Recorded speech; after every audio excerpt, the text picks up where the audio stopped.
magsimula tayo ulit.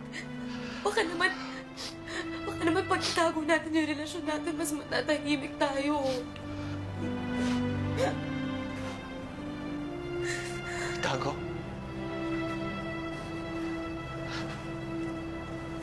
Paano? Rosario, ang hirap nun. Paano kita tatawagin sa harap ng maraming tao? Kailan kita maaakap sa oras na nalulungkot ako? Hanggang kailan, Rosario? Hanggang kailan natin pwedeng itagong relasyon natin? Daniel, kung mahal mo ako... Kung mahal kita, Rosario, ano?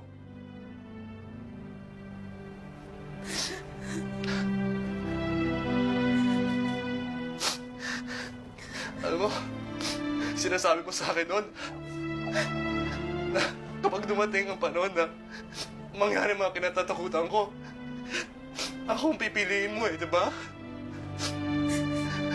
Ako naman na magtatanong sa'yo ngayon, Rosario. Ako ba talaga minahal mo? O mas matibang pa sa mga pangarap mo?